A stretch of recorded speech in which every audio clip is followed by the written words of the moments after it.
हमारा next card है the hierophant का कार्ड है। सेम मेजर अरकाना का कार्ड है। कैसे समझेंगे? नीचे नाम ऊपर नंबर दिया हुआ है। सेम कीवर्ड्स पे आते हैं, ओवरव्यू देखते हैं कार्ड का। एक फर्स्ट जो साइट हमें क्या बताने की कोशिश कर रही है, नंबर 5 का कार्ड है। तो आपको न्यूमरोलॉजी भी कनेक्ट करनी है कि नंबर 5 किसका नंबर होता है, मरकरी का नंबर होता है। वो आपको पिछले वीडियोज़ में आपको ये चीज़ें मैंने बताई हुई हैं। ठीक है, अभी हम पढ़ते हैं डिटेलिंग में। कार्ड में हमें दिख रहे हैं कि एक गुरु जैसा कोई बैठा हुआ है। एक हाथ उसका ऊपर है जिसमें 2 फिंगर्स खुली हुई हैं, 2 फिंगर बंद हैं। हाथ में एक वैन पर जैसा पकड़े हुए हैं। 2 लोग नीचे खड़े हैं, कुछ कीज पड़ी हुई है, वाइट कलर के इसके शूज़ दिख रहे हैं। 2 पिलर्स हैं जिसमें फीमेल स्ट्रक्चर यानी कि ओवरी का सिंबल दिख रहा है। ठीक है, हमें ये देखिए। अब हम कीवर्ड समझते हैं कि कार्ड हमें क्या बता रहा है। ये कार्ड हमें बता रहा है ट्रेडिशन को, यानी कि इस कार्ड का पहला कीवर्ड है ट्रेडिशन। दूसरा में दिख रहा है कि एक स्पिरिचुअल टीचर है। ये एक टीचर हैं जो स्पिरिचुअल के टीचर हैं और हमें इनसे कभी भी कोई नॉलेज लेनी होगी तो हमें ये बहुत अच्छी एडवाइस कर सकते हैं। रिलीजियस रूल्स को बताता है, धर्म को बताता है कार्ड। ये नॉलेज को बताता है कार्ड, लर्निंग को भी बताता है। और ये बताता है सोशल रूल्स, क्योंकि 2 लोग खड़े हुए हैं नीचे, जाहिर सी बात है कि ये सामाजिक जो रूल्स नियम कायदे कानून होते हैं उनको बताने की कोशिश कर रहा है। और की है, की इसका मतलब क्या होता है? सल्यूशन। अगर चाबी है हमारे पास तो यानी कि सल्यूशन है। अब हम इन दोनों की के भी मतलब आगे समझते हैं। अब हम देख रहे हैं, सबसे पहले हमें क्या दिख रहा है, एक गुरु यानी कि हेरोफेंट, नाम ही उसका वही है। ये एक ऐसा रिलीजियस और आध्यात्मिक गुरु हैं जो लोगों को सही रास्ता बताते हैं, सही मार्गदर्शन करते हैं। ठीक है, इनके हाथ जो खुले हुए ये ब्लेसिंग्स देने के लिए खुले हुए हैं, यानी कि ये ब्लेसिंग्स देने के लिए हमेशा रेडी हैं कि ये हमें ज्ञान और ब्लेसिंग्स दे रहे हैं। 2 पिलर्स दिख रहे हैं। ये 2 पिलर्स क्या बता रहे हैं? ये 2 पिलर्स जैसे हमने द हाई प्रेस्टेस में देखा था कि अच्छे बुरे की पहचान, इसमें सेम द हाई प्रेस्टेस का कार्ड को जैसे हमने समझा कि ये हमें बता रहे हैं और अच्छा बुरा क्या होता है। जीवन में हर चीज़ के 2 पहलू होते हैं। क्योंकि ये गुरु हैं, ये हमें बताने की कोशिश कर रहे हैं कभी भी किसी डिसीजन पे जंप नहीं करना है। हर चीज़ का अच्छा और बुरा साइड देख करके ही हमें आगे बढ़ना है। ठीक है, 2 कीज़ हैं। ये कीज़ देखो क्रॉस्ड फॉर्म में रखी हुई हैं, यानी कि ये मिस्ट्री को खोलने वाली की कहलाती हैं।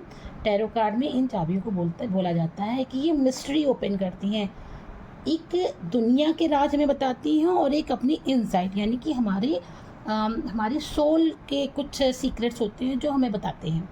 ठीक है, ड्रेस ऐसी लग रहा है जैसे पोप वगैरह ड्रेस पहनते हैं। ये ड्रेस से पता चलता है ये बहुत रिलीजियस इंसान है और एक बहुत ही रिस्पेक्टेड पर्सन है।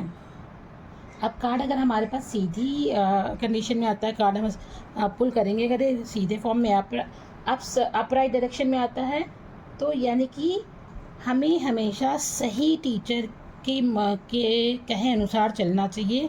उनका मार्गदर्शन हमारे ज़िंदगी के लिए बहुत ज़्यादा ज़रूरी है। अगर ये सीधे फॉर्म में कार्ड हमारे पास ऐसे आता है, ना कि ऐसे, अगर कार्ड ऐसे आ रहा है तो हमें जिसका ही मार्गदर्शन लेना है वो हमेशा हमें एक सही एडवाइस करेगा। ठीक है, हमें एक जेन्युइन रास्ते में चलने की एडवाइस करते हैं, क्योंकि उसमें साथ में एक ये भी समझ रहे हैं कि फेमिनाइन स्ट्रक्चर है। तो ये कार्ड कहीं ना कहीं ये बता रहा है कि ये इनकरेज कर रहा है कि आप फेमिनाइन पावर को इग्नोर नहीं कर सकते हैं।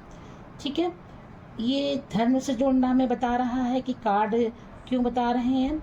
और इसमें जैसे आपको मैंने पहले बताया कि चीज़ों को जो हम कभी कंफ्यूजन में होते हैं तो हमें लगता है कि हमें कोई ना कोई सही एडवाइस कर दे, तो हमें हमेशा क्लाइंट से पूछना, उसके क्वेश्चन के अकॉर्डिंग अगर ये कार्ड आता है वो किसी कोई प्रॉब्लम में फंसा हुआ है तो हमें वो एडवाइस करनी चाहिए। तो किसी ऐसे इंसान के पास आपको जाना है जो थोड़ा आध्यात्मिक और रिलीजियस हो, उसकी एडवाइस को फॉलो करना है और वो एडवाइस आपके जीवन में एक पॉजिटिविटी लेके आएगी और सही मार्गदर्शन लेके आएगी। ठीक है, क्योंकि 2 ये आप उससे बोल सकते हैं कि ये इनको ज्ञान दे रहे हैं, या फिर ये कह सकते हैं कि 2 लोग ऐसे हैं जो अपनी समस्याओं का समाधान के लिए इनके पास आए हुए हैं। ठीक है, अब हम इसको पढ़ते हैं कि अगर ये हमें उल्टी डायरेक्शन में कार्ड पुल होता है, रिवर्स रीडिंग हमें करनी होगी तो यानी कि रिवर्स रीडिंग में क्या आएगा कि एक ऐसा इंसान कि ये अपने अगेंस्ट ट्रेडिशन के अगेंस्ट जाके काम करने की चीज़ें हैं। यानी कि कोई कार्ड निकला है और किसी क्लाइंट का क्वेश्चन है, तो आप उसे बोल सकते हैं कि आप कुछ ऐसे काम कर रहे हैं जो बिल्कुल अगेंस्ट हैं, इसी वजह से आपकी लाइफ में ये प्रॉब्लम्स आ रही हैं। आपको अपनी लाइफ स्टाइल को चेंज करने की ज़रूरत है। आपको किसी भी मैनिपुलेशन में नहीं फंसना है, और एक कहते हैं अपनी पावर का, अपने ज्ञान का आपको दुरुपयोग नहीं करना है, मिसयूज़ नहीं करना है। आप इसमें एक गाइडेंस दे सकते हैं। अगर गाइडेंस के लिए कार्ड आता है तो गाइडेंस देखिए, आपको नॉलेज तो गेन करनी ही करनी है, बट किसी भी गुरु पर ब्लाइंडली ट्रस्ट नहीं करना है। अगर एक अपनी आपको अपनी विजडम, अपनी इनर वॉइस को भी सुनना है। आपको अपनी ब्लाइंडली किसी भी चीज़ पर ट्रस्ट नहीं करना है। किसी भी एडवाइस तो सही है, लेकिन साथ में आपको अपने अंदर की आवाज़ को भी सुनना है और अपनी बुद्धि का पूरा पूरा उपयोग करना है। ये आप एज ए गाइडेंस ये कार्ड भी बता सकते हो। ये गाइडेंस का आंसर है। बाकी ओवरऑल कार्ड जब आप निकालेंगे तो आप ऑब्वियस बात है एक साथ कई कार्ड निकालेंगे, तब आपको उसको कंबाइन करके आंसर देना होता है। अब पढ़ते हैं हमारे नेक्स्ट कार्ड में, जो मेजर अरकाना का हमारा नेक्स्ट कार्ड है। इसमें से रिलेटेड अगर कोई क्वेश्चन आप समझ में नहीं आ रहा है तो कमेंट बॉक्स में कमेंट कीजिएगा, मैं उसका आंसर आपको दूंगी। Thank you.